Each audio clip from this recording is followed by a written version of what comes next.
Aviation को भी तबाह कर दिया गया है। एक और बड़ी खबर से अपने नाज़रीन को अपडेट कर रहे हैं कि भारत की अखनौर एविएशन बेस को तबाह कर दिया गया है। एक और बड़ी खबर सामने आई है और ऑपरेशन कामयाबी से पाकिस्तान फौज की जानिब से जो शुरू किया गया वो जारी है। भारत की अखनौर एविएशन बेस को तबाह कर दिया गया है और सबसे अच्छी बात यह है कि जिस तरह से वो जगहें सबसे पहले टारगेट की गई जहां से हमला किया गया पाकिस्तान पर, तो अब बड़ी खबर यह सामने आई है कि भारत की अखनौर एविएशन बेस को भी तबाह कर दिया गया है। जी मसूद रजा साहब। जी, मैं ये समझने की कोशिश कर रहा हूँ। एक्चुअली मेरा लैपटॉप भी बिजी है, मेरा फोन भी बिजी है, वरना मैं जानता कि अखनौर यानी हम कितना अंदर तक जा चुके हैं। अब तक कितने 100 किलोमीटर अंदर जाकर हम इस वक्त हमला कर रहे हैं। मुझे ये लग रहा है कि हम ज्यादा से ज्यादा दूर का फासला तय कर रहे हैं। हम अखनौर तक पहुंच गए हैं। तो ये एक ऐसी चीज लग रही है कि एक के बाद एक टारगेट हम उड़ाते चले जा रहे हैं और हम अपनी रेंज को बढ़ाते चले जा रहे हैं। तो ये अगर आप कैलकुलेट करवा सके तो जरूर देखिएगा। और मैंने कहा ना 12 बजे तक तो एयरफील्ड हमने बंद की हुई है, तो 12 बजे तक तो इंशाअल्लाह मुझे लगता है कि अब ये नजर आएगा जिस तरह से ये हमला चल रहा है। और देखिए, मैं ये बताना चाह रहा था कि हम बात कर रहे थे गोदी मीडिया की।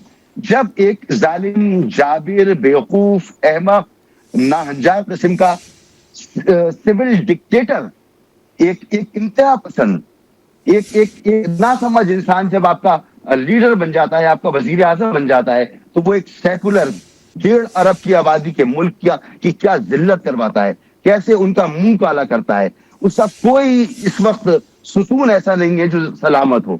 मीडिया का जो उसने हाल किया है, जितनी सेन वॉइसेस थी वो मेन स्ट्रीम लेगेसी मीडिया को छोड़ चुकी हैं और वो जो बातें कर रही हैं, आप देखिए उसने अपोजिशन जमातों का क्या हाल किया है, उसने अदलिया का क्या हाल किया है, और अब उसने अपनी फौज को तबाह बर्बाद कर दिया, अपने डिफेंस को तबाह बर्बाद कर दिया। तो ये मोदी ने एक तारीख रकम करने की कोशिश की और वो ये तारीख ये है कि एक भारत जिसको जो राइजिंग होना था, जो शाइनिंग होना था, वो इस वक्त जिल्लत की गहराइयों में गिर चुका है। बिल्कुल, और दुनिया भी देख रही है। जिस तरह से DGISP ने कहा था जब हम हमला करेंगे तो दुनिया भी देखेगी। तो मसूद रजा साहब, अभी हम थोड़ा सा डिस्कस कर लेते हैं कि जो सिचुएशन करंट चल रही है इसमें जो भारत का बॉर्डर है वो किस किस जगह पर इंगेज है, क्योंकि एक तरफ चाइना के साथ भी वो इंगेज है, वहां पर भी उनको प्रॉपर फौज चाहिए। बांग्लादेश वाली साइड भी अब वैसी नहीं रही जैसे पहले थी, और फिर पाकिस्तान के साथ भी। तो ऐसी सिचुएशन में क्या भारत मुतहम्मिल हो सकता था ऐसी हरकत का? 26 आजादी की तहरीकें जो भारत के अंदर चल रही हैं, वहां पे भी भारत को फौज चाहिए।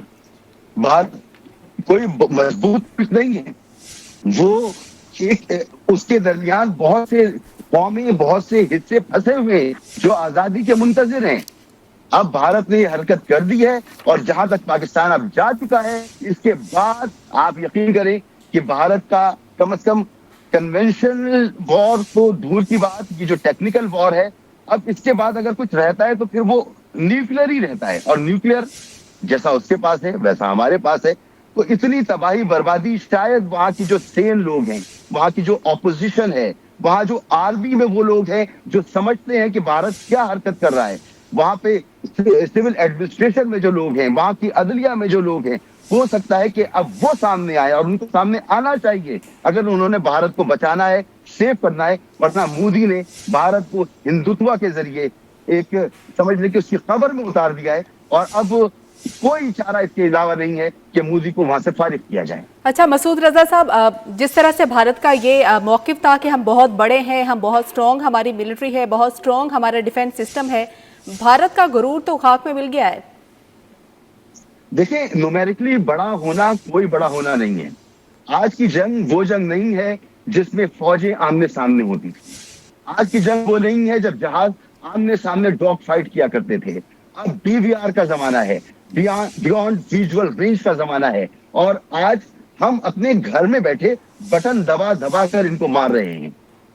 हमारे फौजी सरहदों पर जरूर हैं, वहां पर गोलाबारी जरूर कर रहे हैं, वहां पर शहादतें भी नोश कर रहे होंगे, लेकिन असल जंग कहां हो रही है? ठंडे कमरे में बैठकर। हम ठंडे कमरों में बैठकर इन पर मिसाइल मार रहे हैं, हमारे जहाज वहां पर जा रहे हैं, वो हमला कर रहे हैं। तो आज की जंग वो जंग है ही नहीं।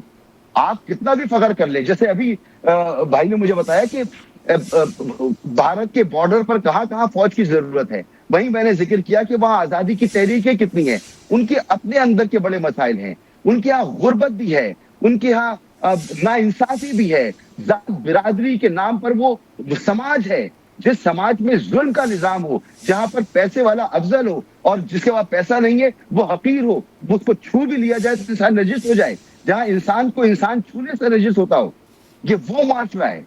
तो वहां पर उसका बच पाना बहुत मुश्किल है उस वक्त तक जब तक वो अपनी असल आइडियोलॉजी पे ना जाए, सेकुलरिज्म की, वो अपनी असल आइडियोलॉजी पे ना जाए जो गांधी की थी, बर्दाश्त की। अदम बर्दाश्त का भारत दुनिया को कबूल नहीं होगा। जी अच्छा मसूद रजा साहब, जिस तरह से इनके सिस्टम को नाकारा बनाया गया है, साइबर हमले भी किए गए और ड्रोन जो हैं वो घंटों 3 घंटों से वो भारत में उड़ रहे हैं, और जबकि पाकिस्तान की जानिब भारत ने ड्रोन हमले किए थे तो पाकिस्तान ने साथ साथ ही वो सारे ड्रोन जो हैं वो नाकारा बना दिए थे। तकरीबन 77 ड्रोन ऐसे थे जो पाकिस्तान ने मार गिराए थे। कितनी बड़ी अचीवमेंट है पाकिस्तान के लिए। देखिए, आप पहले वक्त से देखें, पहले हमले से देखें कि पाकिस्तान की जो टेक्नोलॉजी का एज है वो एज भारत में कहीं नजर ही नहीं आया।